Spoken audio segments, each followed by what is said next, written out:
বন্ধুরা, শ্রাবণ মাসে শিবের আরাধনার পাশাপাশি কিছু বিশেষ জিনিস দান করার কথা বলা হয়েছে। শিবপুরাণ অনুযায়ী এমন 5টি জিনিস রয়েছে যা শ্রাবণ মাসে দান করলে শিবের কৃপা লাভ করা যায়। এই মাসে কি কি দান করবেন তা জেনে নিন। 18 জুলাই থেকে শুরু হয়েছে শ্রাবণের পবিত্র মাস। এই মাসে শিবের পূজার্চনার বিশেষ মাহাত্ম্য রয়েছে। শাস্ত্র মতে শ্রাবণ মাসে শিবের পুজো ও দান করলে সমস্ত কষ্ট দূর হয়। নিজের ভক্তদের সমস্ত মনস্কামনা পূর্ণ করেন মহাদেব। এবছর শ্রাবণের সোমবার থাকবে 4টি। এই মাসে বিশেষ কিছু দান করলে শিবের অশেষ কৃপা অর্জন করা যায়। শিবপুরাণেও এ সম্পর্কে উল্লেখ রয়েছে। শ্রাবণ মাসে কি কি দান করবেন তা বিস্তারিত জেনে নেওয়া যাক।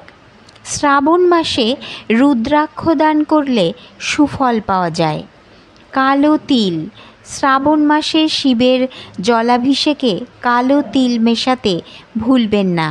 এর ফলে শিব ও শনির আশীর্বাদ পাওয়া যাবে। আবার যে ব্যক্তির কোষ্ঠীতে শনি গ্রহ দুর্বল রয়েছে তারা শ্রাবণ মাসের সোমবার বা শনিবারে কালো তিল দান করুন। এর ফলে গ্রহদোষ সমাপ্ত হবে। নুন। বাস্তুশাস্ত্র অনুযায়ী নুনের টোটকা বাড়িতে ব্যাপ্ত নেতিবাচক শক্তিকে দূর করে। শিবপুরাণ অনুযায়ী কোনো ব্যক্তি নানান কষ্ট ও সমস্যায় জড়িয়ে থাকলে শ্রাবণ মাসে নুন দান করুন। এর ফলে সেই দুঃসময় দূর হবে। জীবনে সুখ সমৃদ্ধি বৃদ্ধি হয়। রুদ্রাক্ষ। রুদ্রাক্ষ শিবের অত্যন্ত প্রিয়। শিবের অশ্রু থেকে রুদ্রাক্ষের উৎপত্তি। আবার শিব নিজের গলায় রুদ্রাক্ষের মালা ধারণ করেন। শাস্ত্রে রুদ্রাক্ষকে শিবের অংশ বলা হয়। যে ব্যক্তি শ্রাবণ মাসে রুদ্রাক্ষ দান করেন তাদের আয়ু বৃদ্ধি হয় ও অকাল মৃত্যুর ভয় দূর হয়। রূপো। যে ব্যক্তির কোষ্ঠীতে কাল সর্পদোষ রয়েছে তাদের শ্রাবণ মাসে রূপোর জিনিস দান করার পরামর্শ দেওয়া হচ্ছে। রূপোর নাগনাগিন দান করলে এই দোষের প্রভাব থেকে মুক্তি পাওয়া যায়।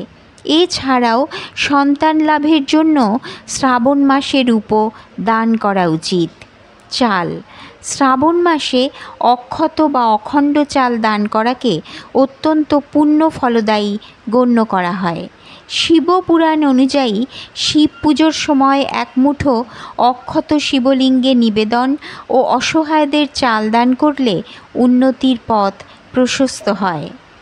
বন্ধুরা, ভিডিওটি ভালো লেগে থাকলে অবশ্যই লাইক করে সাবস্ক্রাইব